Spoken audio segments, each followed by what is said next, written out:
Berenger endures a nightmare in his room. The room bears a striking resemblance to Jean's. He wakes, takes off a bandage from his head, and inspects his forehead for a sprouting rhinoceros horn. Still human, he nearly pours himself a drink, but he reprimands his weakness and puts the glass down. After hearing rhino noises from outside, he shrugs and drinks it down. He coughs and fears that he's metamorphosing, but a comparison between his cough and the sound of the rhinos outside allays his anxieties. He lies down again. Doodad knocks on the door, and Berenger lets him in. Berenger fearfully asks if his voice has changed, for it seems as though Doodad's has. Doodad denies both accounts, and Berenger agrees that he was incorrect. His paranoia augments as he inquires if he has a bump, which he doesn't. They discuss Jean's transformation, which Berenger feels guilty about, thinking Jean chose to change specifically in his presence. Doodad reprimands his solipsism, and Berenger agrees but asks for an explanation for the metamorphoses, which Doodad admits he does not have.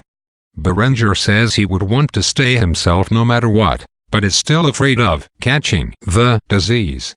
Doodad suggests Jean was primed for the change by his excitable personality, and Berenger seizes upon this notion. Jean, and perhaps the others, were temporarily unbalanced, in a critical condition. They discuss the metamorphoses as an epidemic. Doodad believes it is temporary and even beneficial. Berenger wonders if he is immune, then states with certainty that if one doesn't want to catch it, then one won't. He takes another drink under the premise that alcohol is an immunization. Berenger coughs from the alcohol and again worries over an impending metamorphosis. Doodad recommends that Berenger stop drinking if he is to have willpower, but Berenger argues that his decision to drink is a deliberate one. Doodad points out that Berenger is making excuses, and Berenger assents. Berenger continues to take responsibility for the metamorphoses, and Doodad urges him not to involve himself too much. Berenger says that if he were to read about an epidemic in another country in the newspaper, he could maintain an objective detachment, but when you're involved yourself, you can't help feeling directly concerned. Doodad says he's getting used to it and recommends walks and sleeping pills, which Berenger rejects. Doodad says must accept whatever reason there is for the rhinos, which Berenger denounces as fatalism. They continue to argue about how much involvement one should have. Doodad contends that any anxiety Berenger is having is related to his own fears of turning into a rhino, which Doodad claims won't happen, because Berenger doesn't have the vocation to become one. They discuss office matters.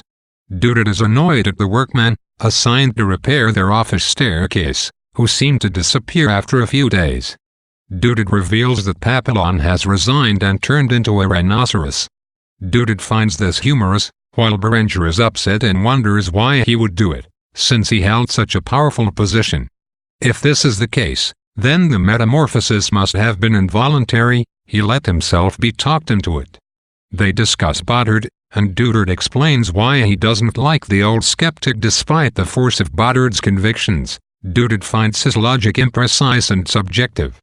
Doodad considers the metamorphoses natural, while Berenger continues to find them abnormal. Berenger, flustered in the face of Doodad's supreme intellect, says he will seek the logician's services in clearing this up.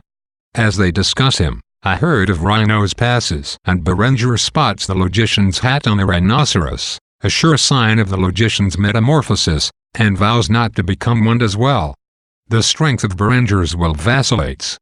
Though he ends this section with a decisive statement, and earlier makes a strong declaration of free will. If one doesn't want to catch the disease, one won't. His resistance to alcohol continues to revert. Claiming his decision to drink is a premeditated one, he exposes a complex, circular dilemma. Is the conscious decision to remove rational decision-making abilities here, to choose consciously to escape into unconsciousness through drinking, a conscious choice after all? Extended to the extreme, this sentiment asks whether suicide is a viable form of confronting death. This was the ultimate preoccupation of existentialist philosophers, especially Martin Heidegger and Jean-Paul Sartre. Or is suicide a cowardly act that removes true commitment and recognition of absurdity, of confronting death while still alive?